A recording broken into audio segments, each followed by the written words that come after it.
안녕하세요.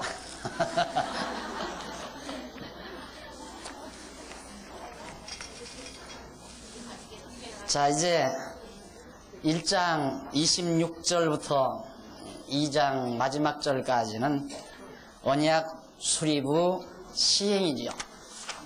이제 교재를 보시는 방법을 조금 터득을 하시면 아주 쉽습니다. 그러니까 하나님께서 인류의 시조와 언약하는 내용이 11장까지인데 그 가운데 아담과 언약하는 내용이 2장까지예요. 그럼 아담과 언약을 하시려면 하나님이 언약하실 준비를 해야 되잖아요. 지금 준비 다 끝난 거예요. 이거 다 아담에게 주려고 창조한 거거든요. 내가 이거 다 가지고 내가 주관하고 다스리고 내가 다 요리해라. 그렇게 아담에게 맡기시려고 다 준비해서 이제 창조 다 끝내놓은 거예요. 자, 그러면 언약 준비가 끝났으면 이제 언약을 아담과 시행을 해야 되잖아요. 근데 아담이 없단 말입니다. 그러니까 이제 아담을 만들어야 되잖아요. 하나님께서. 그래서 아담 창조 내용이 이제 나오게 됩니다.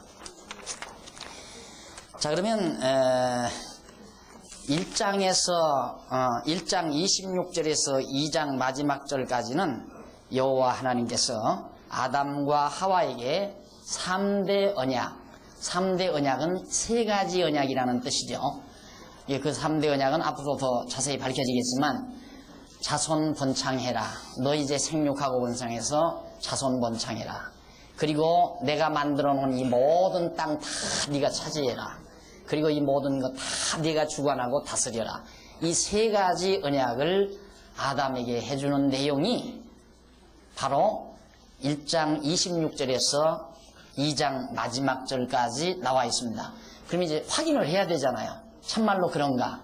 그러니까 지금 제가 말한 내용이 굉장히 중요한 내용입니다. 2장 마지막 절까지는. 아담에게 3가지 언약하는 내용이 2장 마지막 절까지다. 그래서 하나님께서 자기 형상대로 흙과 생기로 생명인 아담을 남자와 여자로 창조하십니다. 그리고 첫째, 생육하고 번성할 것. 둘째, 땅을 정복할 것. 셋째, 모든 생물을 다스릴 것과 같은 3가지 복을 3대 언약으로 아담에게 세우시는 섭리 내용이 바로 2장 마지막 절까지라는 것. 하나님께서 사람을 창조하시는 것은 언약을 세우기 위하심입니다. 사람을 왜 하나님이 지어놨는가?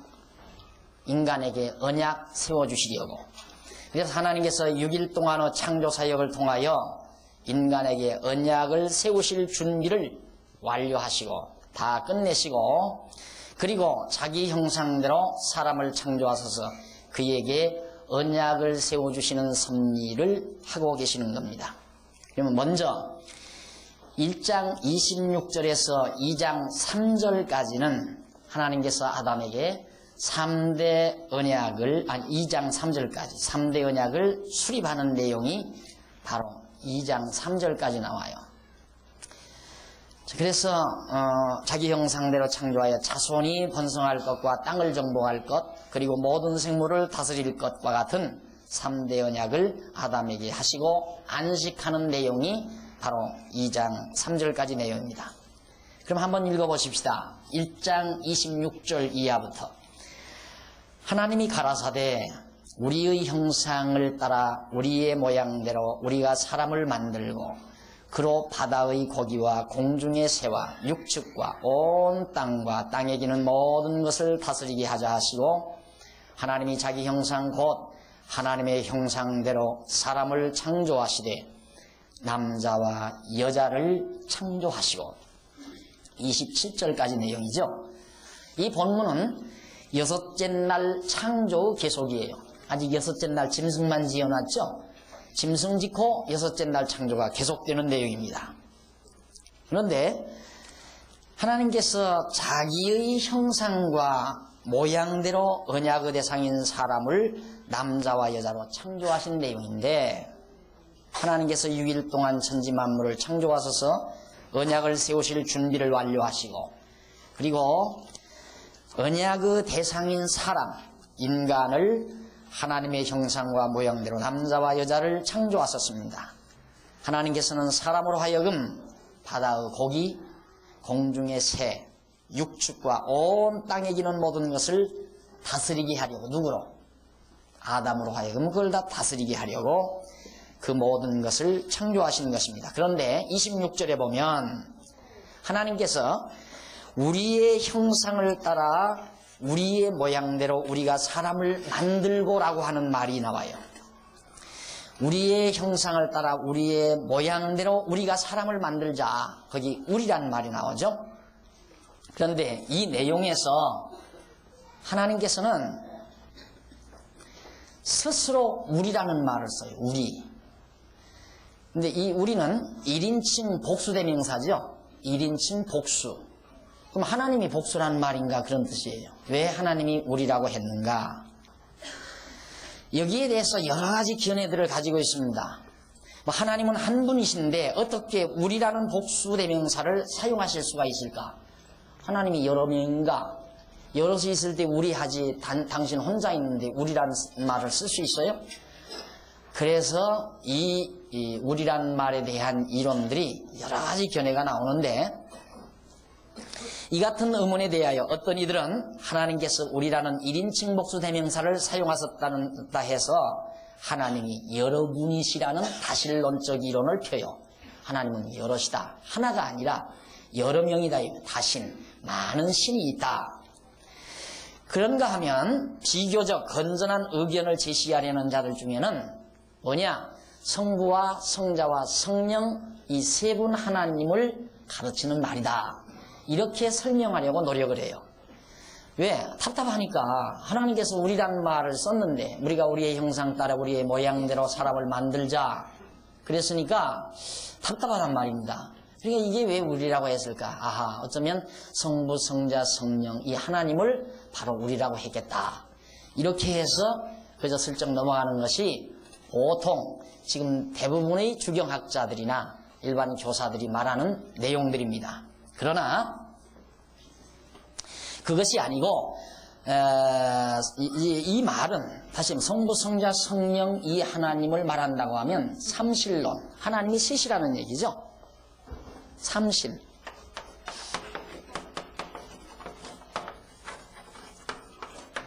하나님이 세 분이시다라는 이론이란 말입니다. 삼실론. 그러니까 성부, 성자, 성령 이 세 분이 하나님이 셋이다. 그럼 삼실론이 되지잖아요. 우리라고 했으니까. 그래서 이것도 문제가 있는 거죠. 그러나 이 같은 주장들은 모두가 사실과는 다른 주장들이에요. 그렇다면 이 같은 주장들은 모두가 사실과 다른 건데 성경은 어디까지나 유일신, 하나님은 오직 한 분이시다. 성경이 이렇게 말하죠. 오직 하나님은 한 분이시다. 한 분 하나님을 설명하지 않으면 그건 잘못된 얘기죠. 하나님이 셋이라든가 하나님이 많다든가 이런 얘기를 하면 되겠어요? 그런데 그렇다면 우리라는 1인칭 복수대명사는 어떻게 이해될 수 있는 것일까? 그것은 성경에서 하나님에 대한 명사들은 대부분 복수로 사용하고 있어요. 예를 들면 하나님, 히브리 말로 엘로힘이란 말이거든요. 엘로힘이란 말은 여러분 이해를 돕기 위해서 잠깐 사용을 하겠습니다. 이해하시고 도와주시면 되겠습니다.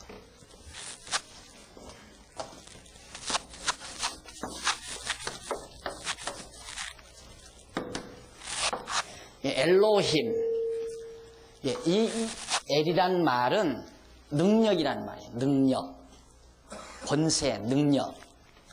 여기 힘이란 말은 복수예요. 그러니까 이 말을 붙이면 능력들 그 말이거든요. 능력들, 복수니까 복수어미예요. 이건 능력이라는 명사고요.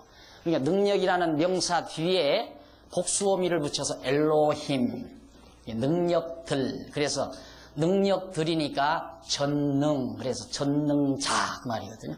전능자는 전능자들 그런 게 아니라 전능자, 이걸 복수어미를 붙여서 능력들, 하나님, 단수를 표현해요. 그게 히브리어의 어법인데 하나님은 대부분 단수를 활용하는 게 아니라 복수를 써요. 왜? 크신 분, 아주 엄청나게 크신 분, 전능하신 분 이렇게 표현하기 위해서. 그러니까 여기서 바로 1인칭 복수를 쓴 것도, 복수명사를 쓴 것도 하나님의 능력을 표현하기, 크신 분을 표현하기 위한 어법이지, 우리라고 했으니까 하나님이 여러분이다, 그런 게 아니에요. 이것도 그러면 여러 하나님이라고요. 능력들. 하나님은 많은 능력, 하나님은 능력이신데 그 능력이 많다. 그러니까 능력이신 하나님이 여러분이다. 그렇게 이 단어가 표현이 돼야 한단 말입니다. 그게 아니에요. 엘로힘, 엘이라는 명사와 바로 복수 어미를 붙여가지고 바로 전능자, 능력이 많으신 분 하는 단수를 표현하고 있습니다. 그러니까 여기서 우리라는 말은 하나님 여러분을 말하는 것이 아니라 하나님 당신 한 분을, 크신 분, 능하신 분을 표현하기 위한 하나의 히브리 어법의 한 표현이다. 그러니까 이것은 성경에서만이, 하나님을 표현할 때만이 그렇게 특유하게 사용하고 있어요. 그러니까 삼실론도 아니고 다실론적 이론도 절대로 아니라는 것. 그래서 결국 엘로힘이라는 말을 그대로 직역하면 능력들이라고 번역이 되지만 이것은 하나님. 자, 그리고 하나님께서 또 하나 계속되는 건 우리의 형상을 따라 우리의 모양대로라는 말이 나와요. 우리의 형상을 따라 우리의 모양대로 말씀하신 내용 가운데 형상이라는 말이 나오죠. 여기에 이제 문제가 됩니다. 하나님은 신이시므로 형상이 있을 수가 없는데 어떻게 우리의 형상이라는 말을 쓰는가? 하나님에게 무슨 형상이 있는가? 그래서 이제 어렸을 때 제가 교회 주일학교 다니면서 선생님에게 하나님이 우리를 하나님의 형상대로 이렇게 지어놨어요. 그래 놓으니까 항상 내 머릿속에는 하나님이 어떤 하나님으로, 사람 모양처럼 생긴 하나님으로 그렇게 내리에 bek혀가지고, 그때 국민학교 다닐 때 국어책에 뭐가 나오면 은도끼와 금도끼 국어 교과서에 나와요. 거기 보면 호숫가에 하얀 영감님이 금도끼 번쩍번쩍하는 금도끼를 들고 나온 그런 그림이 그려져 있었어요. 자꾸 그 공부를 하면서 이게 하나님일 거다, 이게 하나님일 거다, 할아버지처럼 생겼으니까 그런 생각을 했거든요. 근데 하나님은 신이시기 때문에 형상이 없는데 어떻게 하나님의 형상대로 지었다고 할 수가 있는가? 그러나 우리는 형상이라 하면 단순하게 어떤 사이즈, 크기, 모양, 형태, 모형, 그런 것과 같은 것을 우리는 쉽게 연상하게 되어 있습니다. 형상하게 되면. 그러나 에베소서 4장 24절에 보면 하나님의 형상이 어떤 크기나 모형이 아니고, 하나님의 형상이라는 것은 어떤 사이즈, 모양, 규격 이런 것들이 아니고 내면세계, 인간의 내면세계에 관한 것으로 사도 바울은 묘사하고 있습니다. 뭐라고 했느냐면 그는 하나님을 따라 의와 진리의 거룩함으로 지으심을 받은 새 사람을 입으라. 의와 진리와 거룩함으로 지으심을 받았다. 의, 진리, 거룩함, 이건 내면 세계의 것이죠. 이런 것들로 우리들은 지음을 받았다. 그래서 새 사람을 입으라 하였는데 옛사람을 벗어버리고 오직 성령으로 새롭게 되어 하나님을 따라 의와 진리의 거룩함으로 지으심을 받은 새 사람의 모습, 이것이 곧 하나님의 형상이라는 뜻이죠. 그러니까 1m 60에 불과한 우리의 키, 그 다음 중량, 부피, 규모, 이런 형상을 생각하면 안 된다 이 말이에요.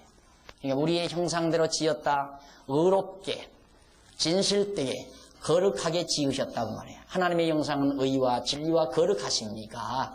그렇게 처음 인간을 지어 놓으신 것이다, 그런 뜻이거든요. 그래서 하나님의 형상은 의와 진리와 거룩함과 같은 내면적이고 신령한 것이지 외형적인 크기나 모형이 아닌 것입니다. 골로새서 3장 10절에 보면 새 사람을 입었으니 이는 자기를 창조하신 자의 형상을 쫓아 지식에까지 새롭게 하심을 받은 자니라 하는 말을. 하나님의 형상을 쫓아 지식에까지 새롭게 하심을 받는다. 여러분, 지금 성경 공부 3시간째 하는데, 3일째 하는데요. 이제 지식이 새로워진다, 점점 뭔가 새로운 지식을 갖게 된다. 이게 하나님의 형상을 담는 거예요. 그게 하나님의 형상이란 말입니다. 지식이 새로워지는 것이. 그래서 우리는 하나님께서 하나님의 형상을 따라 지었다 했을 때 지금 우리가 갖고 있는 이 모형, 머리와 사지가 있는 하나의 규격에 관심을 두어서는 안 되죠. 하나님의 형상은 이 규격, 이런 것에 관심을 가져서는 안 됩니다. 그래서 하나님도 우리처럼 머리가 있고 팔다리가 있다는 생각을 자연스럽게 인간들이 대부분 하게 된단 말입니다. 하나님의 형상대로 지었다니까.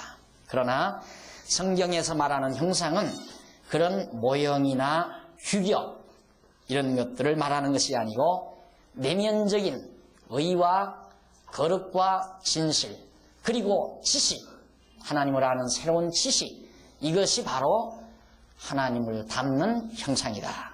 이렇게 생각을 하시면 깨끗하게 정리가 되실 겁니다. 그 다음 이제 28절로 31절까지는 하나님이 사람에게 세 가지 복을 언약하시는 내용이 나와요. 하나님 이제 언약 진행되죠. 자, 하나님이 이제 혼자서 언약할 수는 없잖아요. 누구에게 약속을 해야 되는데, 누구에게 복을 줘야 되는데, 복줄, 복을 언약하실 대상, 아담을 당신의 형상대로, 당신의 모양 따라 의롭고 거룩하고 진실되게 그렇게 잘 창조해 놓으시고, 그에게 이제는 하나님이 세 가지 복, 3대 언약을 해주시는 내용이 28절에서 31절까지 나옵니다. 보십시다. 확인해 보십시다. 28절, 하나님이 그들에게 복을 주시며 그들에게 이르되, 자, 첫째, 생육하고 번성하여 땅에 충만하라. 땅을 정복하라. 두 번째, 생육하고 번성하여 땅이 가득히 충만해라. 그 다음 땅을 정복하라. 두 번째. 그 다음 세 번째, 바다의 고기와 공중의 새와 땅에 움직이는 모든 생물을 네가 다스리라. 그 말이거든. 이 세 가지 언약입니다. 여러분, 다른 데는 언더라인을 안 하셨다 하더라도 성경 그곳에는 한번 해놓으시는 게 좋습니다. 왜? 너무너무 중요한 것이니까. 그 말씀 자체가 성경 전체를 해석해가는 그루터기예요. 바로 그 말씀 자체가. 그러니까 생육하고 번성하여 땅에 충만하라. 땅을 정복하라. 바다의 고기와 공중의 새와 땅에 움직이는 모든 생물을 다스리라. 이게 3대 언약이에요. 세 가지 커다란 언약. 이 언약을 하시고, 구약은 언약이라고 그랬죠? 구약은 언약이고 신약은 성취다. 그러니까 이 말씀이 얼마나 중요합니까? 이 말씀. 그러니까 이 말씀 바르게 이해하면 성경 전체가 펑 트여요. 확 열려버려요. 여러분, 서울에서 한 번도 경부 고속도로를 질주해보지 못하신 분은 차를 구입했는데도 감히 끌고 나가지를 못하죠.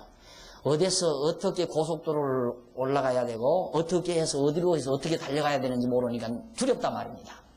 그러나 일단 제대로 진입만 해서 표 사는 데 가가지고 딱 출입구에 가서 딱 받아가지고 나갔다. 이미 나가기만, 거기서 나가기만 했으면 그냥 옆으로 빠지지 말고 계속 앞으로 질주하다가 대전 가서 거기 가서 조심만 하면 부산으로 가요. 성경도 그렇게 돼 있다 이 말이에요. 이제 방향을 지금 잡아드리는 거니까 이 방향 놓치지만 말고 계속 곱게 질주만 해가요. 계속. 그러면 마지막 요한계시록 22장 마지막 절에 딱 도착할 테니까. 언제? 7년 후에. 그렇게 성경이 쉽단 말입니다. 그래서 요 3대 언약, 이게 굉장히 중요한 부분입니다. 사실 이 부분을 제가요, 이게 발견되던 날 얼마나 흥분했는지 모릅니다. 이 장면이 발견되던 날.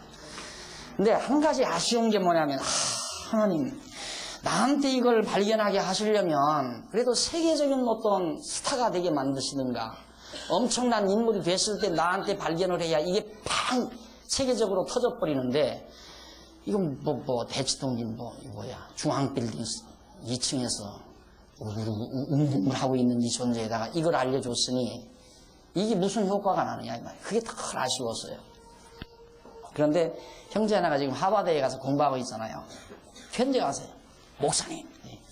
전화가 왔어요. 왜 그러냐니까, 제가 하버드 도서관을 뒤지다가 창세기 1장 28절을 목사님과 같은 방향으로 보려고 했던 학자를 제가 발견했습니다. 그러더라고요. 아, 그러느냐고. 너무너무 즐거웠어요. 그 말을 듣고. 물론 명확하고 분명하게는 그렇게 밝히지 못했지만은 그런 방향으로 보려고 애를 썼더래요. 학자 한 분이. 아, 나 혼자가 아니었구나. 성령은 나에게만 역사한 게 아니었구나. 정말 말씀을 사모하는 자들에게 그렇게 깜박깜박 보게 만들었다 이 말이죠. 그런데 그걸 확 그냥 집중하지 못했던 건 너무도 아쉬운 거죠. 그러니까 여러분, 앞으로 여러분들이 공부해 나가는 방향은 이제는 꼭 골짜기에서 물이 흘러가지고 쫙 흘러서 북한강 저 산골짜기, 남한강 산골짜기에서 물이 졸졸졸졸졸 흐르듯이 무리 없이, 하나 억지 없이 아주 자연스럽게 쫙 흐르다가 보면 바로 인천 앞바다 나오게 돼 있어요. 그렇게 쉬워요, 성경이. 그러니까 결석만 하지 말고 이제 나오셔서 강의만 들으시면 정확하게 성경 이번 한 번으로 깨끗이 끝나요. 이렇게 끝나야 여러분들이 이제 이 말씀에 의해서 인생을 부과하고 자기 인생관, 역사관, 세계관을 구축해서 분명한 확고부동한 가치관에 입각하여 자기 줏대 있는 인간 삶. 얼마나 그게 중요한 겁니까? 인간은 누구나가 자기 확인이 돼야 되거든요. 자기 확인이 돼야 되는데 현대인들은 자기 확인을 많은 사람 앞에서 쇼를 해서 자기 확인을 하려고 그래요. 그러니까 남들이 인정해주면 자기 확인이 되고 남들이 인정 안 해주면 자기 확인이 안 되니까 괴로운 거예요. 그러니까 여러분들도 가정생활도 그러잖아요. 하루 종일 진정일 빨래하고 설거지하고 집안 청소하고 애를 많이 썼는데 이것저것 애를 썼는데 남편이 퇴근해가지고 하나도 안 알아준다 이거예요. 그럼 뿔딱지 나잖아요. 똑같은 거예요. 자기 확인이 안 되니까. 그런데 인간은 그런 남으로부터 인정받아서 확인하며 살려다가는 감질나서 못 살아요. 감질나서. 그 외에 톱10 하고서 노래 부르는 아이들 있죠? 점수가 올라갔다 내려갔다. 그게 이제 간이 올라붙었다 내려붙었다 하는 순간이에요. 올라가면 올라붙고 내려가면 내려붙고. 그러면 이제 얼굴이 그만 참 이렇게 간이 녹아가지고 얼굴이 황달기가 있으면 간이 녹아서 그러거든요. 그러니까 올라붙었다 내려붙었다 하면 간이 녹는 거예요. 그러니까 주식에다 투자를 했다. 텔레비에 오늘 저녁 뉴스에 보니까 아이고 500원 떨어졌네. 간이 털부터 500원만큼 떨어지는 거예요. 야 1500원 올랐다. 그만큼 올라붙는 거예요. 올라붙다 내려붙다 하다가 보면 간이 녹아서 이렇게 얼굴이 돼가지고 결국에는 병원 신세를 져야 돼요. 그래서 올라붙은 주가만큼 몇 곱쟁이 더 들어가서 끝나버리고 마는 게 인생 별거 아니에요, 여러분. 인생 그렇게 살지 말고 남이야 인정을 하든 말든 남이야 알아주든 말든 내가 하나님 앞에서 발견한 나 자신의 존재, 내 가치, 의미 확고부동하게 가지고 천하 없는 사람이 다 비난하고 욕하고 비소해도 하나님 앞에서 나 자신을 확인하고 사는 것, 이것이 크리스찬이에요.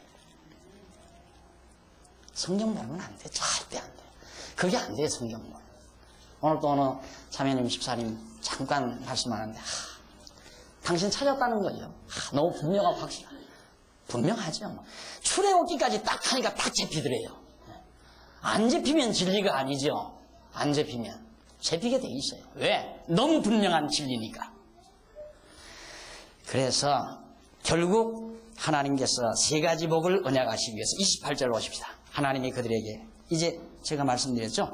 29절 하나님이 가라사대 내가 온 지면에 씨 맺는 모든 채소와 씨 가진 열매 맺는 모든 나무를 너희에게 주노니 너희 식물이 되리라. 또 땅의 모든 짐승과 공중의 모든 새와 생명이 있어 땅에 기는 모든 것에게는 내가 모든 푸른 풀을 식물로 주노라 하시니 그대로 되니라. 하나님이 그 지으신 모든 것을 보시기에 심히 좋았더라. 아주 너무너무 좋았다 이 말이에요. 하나님께서 저녁이 되며 아침이 되니 이는 6째 날이니라. 자, 이렇게 해서 하나님께서는 일단 아담을 창조해 놓으셨는데 이 본문은 하나님께서 사람에게 언약을 세우시는 내용입니다. 28절은 하나님께서 사람에게 세우신 세 가지 언약의 내용이 바로 이제 설명이 됐는데, 바다의 고기, 공중의 새 다 움직이는 모든 생물 다 다스리라고 하는 거죠. 이 같은 3대 언약을 하나님께서 모든 피조물 가운데 사람에게만 복으로 주신 거죠. 누구에게도 안 줬어요. 오직 마지막 지어놓으신, 당신의 형상과 모양대로 지어놓으신 사람에게 이 모든 피조물을 전부 제공해 준 거란 말입니다. 그런데 기존의 주석가들, 지금까지 대부분의 기존의 주석가들은 보수주의나 진보주의자를 막론하고 28절 내용을 어떻게 해석을 하느냐면 문화명령으로 해석을 해요. 문화명령. 이 문화명령이란 뭐냐면 하나님께서 아유 이제 나 이거 만드느라고 나 지금 이제는 피곤하다. 나 이제는 더 지금 손을 떼야 되겠으니까 나는 좀 편안히 쉬어야 되겠다. 그러니까 네가 알아서 이제 이건 네가 지배하고 다스리고 다 개발을 해서 너 살기 좋게 다 만들어서 네가 잘 살아라. 나는 이제 못하겠다. 이제 그런 식이에요. 그러니까 하나님께서 인간에게 문화명령을 했다는 거죠. 문화명령. 문화 발전을 위해, 문화 창달을 위해서 네가 역사도 만들어가고 내가 살기 좋은 사회 건설도 해가고, 이것이 바로 창세기 1장 28절 내용이라고 똑같이 해석을 해요. 문화명령으로. 그러니까 하나님께서 인간에게 네가 알아서 그렇게 해라라고 명령한 거하고, 우리는 지금 어떻게 지금 이 말씀을 받아들이냐면 하나님이 그렇게 해주실 것을 약속하는 내용으로 받는다 이 말입니다. 하나님께서 너 생육하고 번성하라 명령했잖아요. 명령하니까 얼른 들으면 문화명령 맞는 거겠죠. 문화명령 맞는 것 같단 말입니다. 그러면 여기서도 오십시다. 빛이 있으라. 하나님은 명령만 하고 빛이 어디가 있다가 또 하나님 명령 떨어졌다. 내가 나가자 하고 빛이 나왔느냐 이 말이에요. 하나님의 명령은 그대로 실현이에요. 왜? 능력 있는 말씀이니까. 그러니까 성경의 이 명령문을 잘못 해석해가지고 하나님이 명령했으니까 인간은 그 명령에 순응해야 된다. 대부분 다 말씀을 그렇게 받는다 그 말이에요. 그래서 결국 지금까지 주경학자들이 성경을 성경대로 바르게 보지 못하는 이유 중에 하나가 창세기 1장 28절을 정확하게 하나님의 3대 언약으로 본 것이 아니라 문화명령으로 본 데서 문제가 있다 이 말이에요. 그러니까 신학이 어떻게 떨어졌는가 지금은. 이제는 하나님이 직접 이 세계를 지배하는 게 아니라 하나님은 예수님에게 권한 인계했고 예수님은 하나님의 권한을 가지고 이 세상에 오셔서 우리에게 가르치시다가 그 다음 성령에게 권한을 인계했다 이거예요. 그럼 성령은 오셔서 어디? 교회 안에 오셔가지고 교회에다가 권한을 인계했다. 그러니까 교회가 최고의 권위를 지녀서 교회가 역사를 만들어가고 문화를 만들어가고 역사를 지배해가고 모든 것 교회가 주관해 가야 된다. 이것의 모델이 중세 로만 캐토릭 천주교가 그런 사상을 가지고 있고, 이런 사상에 입각해서 오늘날 개신교마저도 천주교는 이제 교황 할아버지가 권한을 개인이 가지고 있다고 말하는 거거든요. 그런데 개신교 가운데 신복음주의자들, 소위 복음주의자들이라고 하는 분들은 파르트주의자들이죠. 이런 사람들은 개인, 교황 개인이 가지고 있는 것이 아니라 교회라고 하는 이 단체가 가지고 있다. 집단이, 교회라고 하는 집단이. 그러니까 교회는 세계 역사를 지배해야 된다. 그리고 지금 설치고 있어요. 그러나 성경은 이 세상 역사는 다 부패하고 타락해서 어두운 권세 아래 있고 주님이 오셔서 이 모든 세계를 다 철장 권세를 가지고 때려 부수고 마지막 둘째 아담 예수 그리스도가 오셔서 온 세계를 첫 아담에게 약속한 대로 지배하고 다스리며 영원한 하나님의 나라를 건설하고 통치해 갈 것을 성경은 말하고 있는데, 오늘날 복음주의자들은 이 지상에 있는 교회라고 하는 이 단체가 세계를 지배해야 된다. 이렇게 착각하고 있는 거예요. 왜? 1장 28절 하나를 잘못 보고. 그러니까 1장 28절은 생육하고 번성하라. 또 땅에 충만해서 이 땅을 네가 정복하라. 그리고 이 모든 것을 네가 다스리라. 하나님이 그렇게 명령하신 것은 하나님이 그렇게 아담에게 할 수 있도록 해주겠다는 약속의 말씀이란 말입니다. 그 약속은 언약은 인간 대 인간 언약은 명령으로 안 떨어집니다. A와 B가 커피숍에서 만났습니다. 만났는데 둘이 이제 약속을 해야지, 언약을 해야죠. 우리 만나자. 언제 만날까? 이렇게 나오죠. 나는 화요일이 좋겠어. 화요일? 난 그날 바쁜데. 목요일이면 어때? 이래서 서로 의견 종합을 해서 그래. 목요일 오후 2시로 하자. 딱 맞아떨어져서 약속이 되잖아요. 그건 상대적인 언약이니까 그게 가능한 거예요. 상대적인 언약은 그렇게 하는 거죠. 그러나 하나님은 절대자예요. 절대자. 절대자이기 때문에 인간의 의사를 물어보는 게 아니에요. 명령으로 주어져요. 명령으로. 하나님의 언약은 그냥 명령이에요. 이렇게 해라, 이렇게 해주마, 이렇게 된다, 이렇게 명령 하나님께서. 그래서 창세기 1장 28절 명령문으로 하나님께서 아담에게 3대 언약을 바로 세워주신 것입니다. 자, 그런데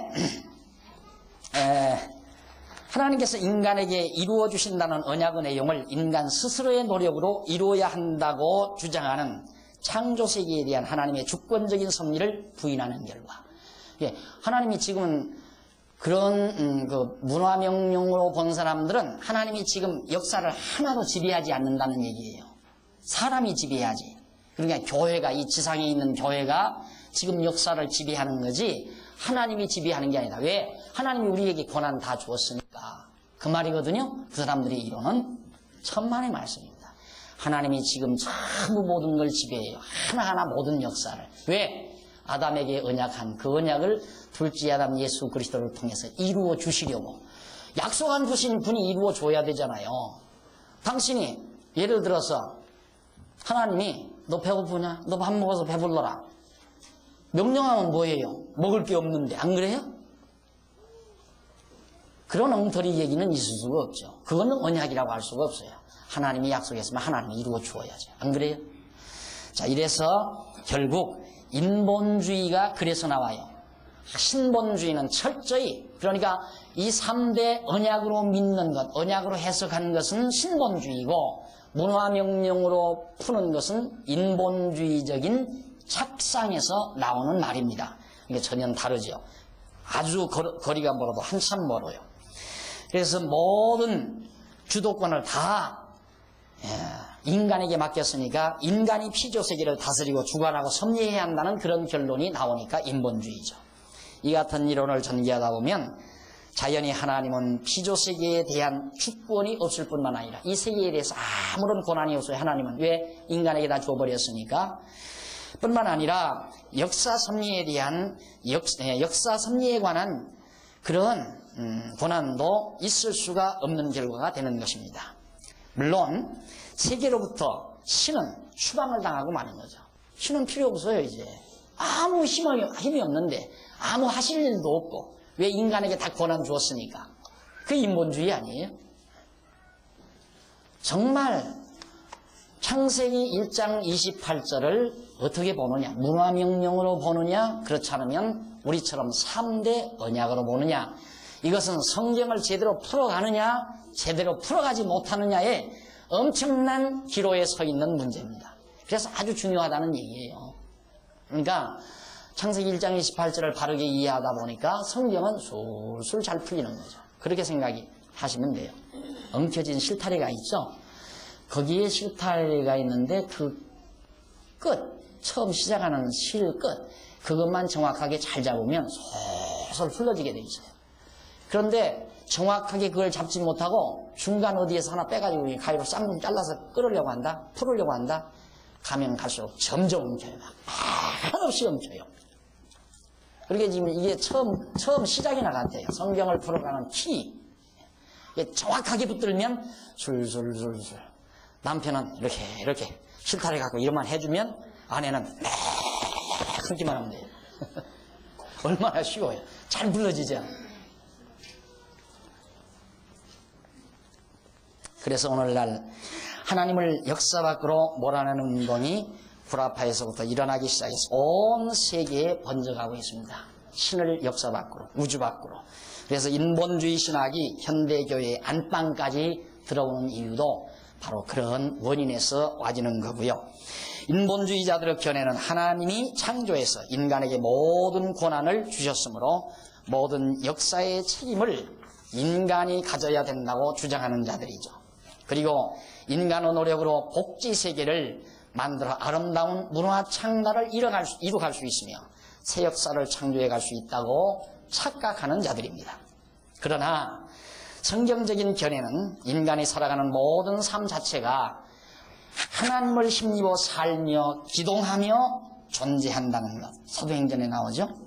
이것이 우리 인간의 모습이며 모든 만사 만물이 주로 말미암은 것입니다. 알고 보면 28절 한 구절에 대한 잘못된 해석이 얼마나 엄청난 결과를 낳았는가를 우리는 쉽게 알 수가 있습니다. 본문 28절 내용은 장차 둘째 아담 예수 그리스도를 통하여 이루실 생육하고 번성하라, 땅을 정복하라, 모든 생물을 다스리라고 하신 3대 언약은 인간의 의사와는 아무런 관계없이 하나님께서 일방적으로 복으로 주어가지고 하나님이 다 이뤘더래. 언제 아담이 창조해 놓으니까 하나님 나 생육하고 번성하게 해주세요. 그리고 이 땅 좀 나 다 찾으면 안 돼요? 그리고 내가 이거 다 지배할 테니까 하나님이 쉬세요. 요구해서 한 게 아니에요. 하나님이 일방적으로 그렇게 해주겠다는 거예요. 언약이에요, 하나님. 그러니까 반드시 언약은 명령으로 주어집니다. 성경에서 하나님의 언약은 명령으로 주어진다. 공식처럼 외우십시오. 그 정확한 얘기니까. 하나님의 명령은 서로 의사를 제기해서 의견을 통일해서 주어지는 것이 아니라 전능자 하나님이 일방적으로 명령으로 주어진다. 하나님의 언약은. 자, 그래서 하나님의 명령의 말씀은 자체가 그대로 이루어지게 하는 능력이 있는 말씀이에요. 빛이 있으라 하면 빛이 있고, 그 다음 운물과 아랫물이 갈라져라 하면 갈라지고, 그 다음 육지와 바다가 갈라져라 하면 갈라지고, 명령은 그대로 이루어져요. 그러니까 아담에게 명령으로 주어진 언약은 반드시 그대로 이루어지게 되어 있는 겁니다. 그 다음 29절로 31절은 하나님께서 사람에게와 모든 짐승과 새와 땅에 기는 모든 것에 식물을 주시는 내용이 바로 31절까지 나와요. 하나님께서 사람에게는 지면에 씨 맺는 채소와 씨 가진 열매 맺는 모든 나무를 식물로 주시고, 짐승과 새와 땅에 기는 것들에게는 모든 푸른 풀을 식물로 주셨습니다. 하나님께서 타락하기 이전의 인간에게는 채소와 열매를 식물로 주셨고, 짐승과 새 등에는 푸른 풀을 식물로 주신 것입니다. 그런데 현재 인간, 지금 살아가고 있는 현재 인간들이 하나님께서 식물로 주신 채소와 열매로 만족하지 않고 짐승과 물고기를 잡아먹고 그런 식생활의 변화가 생긴 거예요. 타락한 인간에게 있어서. 짐승과 새들이 푸른 풀로 만족하지 않고 그 다음 약한 짐승을 잡아먹는 약육강식의 사회로 전락된 것. 이것이 타락한 인간의 모습인 것입니다. 자, 이렇게 하나님께서는 아담에게 분명히 3대 언약을 해주신 것을 우리가 28장 마지막 절까지 해서 우리가 확인했습니다. 자, 그럼 2장 넘어가서 2장 1절로 3절까지 거기는 일곱째 날에 안식하시며 그날을 복주어 거룩하게 하신 내용이 거기 나와요. 1절, 2장 1절. 천지와 만물이 다 이루니라. 하나님이 지으시던 일이 일곱째 날이 이를 때에 마치니 그 지으시던 일이 다함으로 일곱째 날에 안식하시니라. 하나님이 일곱째 날을 복주사 거룩하게 하셨으니 이는 하나님이 그 창조하시며 만드시던 모든 일을 마치시고 그날에 안식하셨습니다라. 본문은 일곱째 날에 모든 일을 마치시고 안식하신 내용인데 1절은 천지와 만물이 다 완성된 사실에 대해서 밝혀주는 내용입니다. 스스로 계시는 하나님 이외의 모든 우주와 만물은 일곱째 날 이전에 모두 완전하게 창조된 것입니다. 그 이후에 지어지는 건 없어요. 완벽하게 일곱째 날 이전 6일째까지 다 지어진 것이다. 피조세계에 존재하는 어느 것 하나라도 그날 이후에 창조되거나 진화 과정을 거쳐 새로운 것으로 생겨난 것은 아무것도 없습니다. 진화론자들은 주장대로라면 우주와 모든 만물은 오랜 세월이 흐르는 동안 점진적으로 진화 과정을 거쳐 만들어진 것이고 지금 만들어져 가고 있고 앞으로도 만들어져 갈 것이라고 그들은 말하는 거죠. 그러니까 진화론자들이 하는 말은 과거에도 만들어졌고 지금도 지금 자꾸 만들어져 가는 거죠. 왜? 진화되져 가니까 자꾸 만들어져 가고 앞으로도 계속 만들어져 가고. 그러니까 몰라요. 우리도 이제 진화하면, 진화론자들의 말대로라면 우리도 이제 눈이 앞에만 흘렸으니까 운전하기 곤란하잖아요. 뒤창 바라볼 거 없이 여기 뒤에가 두 개 딱 달리면 쉽고, 백미라 뭐 여기 두 개 양쪽에 딱 달리면 얼마나 좋아요. 계속 다 나이가 시대 오는데, 그러니까 진화의 필요에 의해서 자꾸 진화가 되는 거니까 모르죠. 이 눈이 옆으로 조금 더 나갈지 이럴지도. 그게 진화론자들이 하는 얘기예요. 2절로 3절은 사실 이 같은 말들은 다 궤변에 불과한 거예요. 근데 2절로 3절은 하나님께서 일곱째 날에 안식하시며 그날을 복주어 거룩하게 하신 내용인데, 하나님께서 일곱째 날에 안식을 하셨다는 것은 만물을 창조하시는 사역을 더 이상 하시지 아니하시고 쉬신다는 것을 뜻하는 겁니다. 이제 하나님 더 이상 창조는 안 해요. 섭리만 하지. 그러니까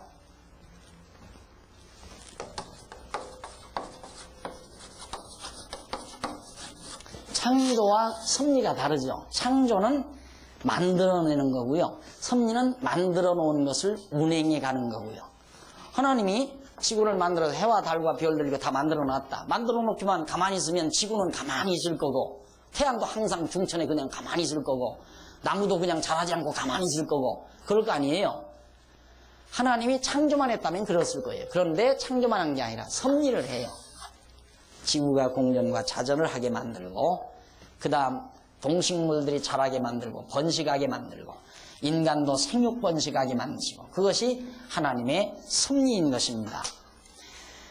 자, 그래서 결국 하나님께서 창조하신 모든 것을 주관하시며 섭리하시는 사역까지 쉬신다는 뜻은 절대로 아니에요. 창조 사역을 쉬시는 거지 섭리 사역을 쉬는 건 아니에요. 하나님이 쉬시면 올 수도 없더라고요. 다 완전 그대로 다 멈춰버려요. 멈춰버리면 어떻게 되는가? 멈춰버리면 다 산화돼 버리고 말아요. 여러분, 속도와 존재는 아주 중요한 밀접한 관계가 있습니다. 빛의 속도와 물질과도 관계가 있다고 그랬죠. 그러듯이 지구가 도는 속도와 지구가 존재하는 이 존재 자체와 밀접한 관계가 있어요. 만약에 지구가 지금 24시간 만에 한 바퀴 자전을 하는데, 이것이 24시간 만에 한 바퀴 자전을 하지 아니하고 예를 들면 한 2시간 만에 자전을 한다. 막 속도가 빨라가지고. 그러면 어떻게 되겠는가? 엄청난 변화가 생기죠. 반대로 한 40시간 만에 한 바퀴 지구가 돈다. 지구가 커지든가 작아지든가 이런 엄청난 변화가 생겨요. 우리 모습도 달라져 버려요. 우리의 모습도. 그러니까 하나님이 쉬시면 큰일 나요. 다 끝나는 거예요. 하나님이 쉬시면. 그러니까 하나님이 안식하신다는 말은 창조하시는 사역을 쉬신다는 말이지 섭리 사역까지 하나님이 쉬신다는 것은 절대로 아닙니다. 요한복음 5장 17절에 보면 예수님께서 말씀하시기를 내 아버지께서 이제까지 일하시니까, 예수님 오셨을 때까지 하나님 계속 일했단 말입니다. 그래서 나도 지금 일하고 있다. 예수님이 그런 말씀했죠. 이 내용은 하나님께서 지금도 일하고 계시다는 증거이고, 따라서 하나님께서 일곱째 날에 안식하셨다는 말은 아무 일도 하지 않고 쉬신다는 뜻이 아니고 창조의 사역만은 끝내시고 쉬신다는 의미로 우리가 받아들여야 됩니다. 이 같은 안식을 하나님께서 복주어 거룩하게 하시는 것입니다. 그래서 일곱째 날은 거룩한 안식일이 되었고, 하나님께서 7일을 거룩한 안식일이 되게 하시는 것은 왜? 하나님만이 안식하려는 것이 아니라 하나님의 거룩한 형상대로 지음을 받은 사람도 안식을 하게 하시려는 것입니다. 그러므로 안식은 하나님께서 첫 아담에게 주신 복으로서 둘째 아담 예수 그리스도를 통하여 이루실 언약 사건이었습니다. 그러므로 안식은 하나님께서 첫 아담에게 주신 복으로 둘째 아담 예수 그리스도를 통하여 이루실 언약 사건이기 때문에 하나님께서 첫 아담에게 세우신 3대 언약을 다 이루어 주시면 반드시 안식이 이루어지죠. 그러니까 하나님이 엿새 날 안식하셨다. 그리고 인간들에게 안식하게 해줬어요. 그것은 둘째 아담으로 오실 예수 그리스도를 통해서 우리에게 완벽한 안식 세계를 주실, 그것이 천국 아니에요. 영원한 안식의 세계. 그것을 우리에게 보장해주는 하나의 언약 사건이에요. 안식일도. 자, 이렇게 해서 산영으로서 아담이 누릴 수 있는 신령한 그런 복이었습니다. 이 같은 안식을 아담이 타락하여 상실했기 때문에 하나님께서는 참 안식을 주시기 위해서 안식의 주인 되시는 둘째 아담 예수 그리스도를 우리에게 보내주시는 겁니다. 아담에게 안식하라 했는데 안식일 날 아담은 안식하지 않고 뱀이 와서 살살, 조금 있으면 나오죠. 뱀이 와서 야 저거 너 따먹어라. 그러면 거기에 쏘가가지고 결국 아담은 범죄하고 타락하게 돼버렸습니다. 자, 그 다음 이제 2장 4절 이하에서 24절까지는 하나님께서 사람을 흙으로 지어 코에 생기를 불어넣어 생명이 되게 하시는 구체적인 인간 창조에 대한 내용이 2장 4절 이하에서 25절까지 쭉 나와요. 앞에서는 인간 창조를 간단하게 취급했잖아요. 그 내용을 구체적으로 사람을 어떻게 지어놨느냐, 무엇으로 어떤 방법으로 그걸 구체적으로 밝혀주는 내용이 2장 4절 이하에 나옵니다. 시간이 벌써 다 흘렀습니다. 다음 시간에 오시면 문제는 나를 알아야 되잖아요. 나는 누구인가? 나는 어떤 존재인가? 아마 너무 신묘막측하게 내 모습을 살펴볼 수 있는 중요한 시간이 될 겁니다. 기대하시면서 다음 시간 만나기로 약속하십시다. 기도하십시다. 하나님 아버지, 은혜와 사랑을 감사드립니다. 오늘도 저희들에게 좋은 시간을 허락해 주셔서 하나님의 귀한 말씀 안에서 같이 즐거운 시간을 보낼 수 있게 하심을 감사드립니다. 우리 모두 진리 안에서 기쁨을 나누면서 하나님과 좀 더 가까이 가는 슬기롭고 지혜로운 종들이 되도록 인도해 주시옵소서. 예수님 이름으로 기도드립니다. 아멘.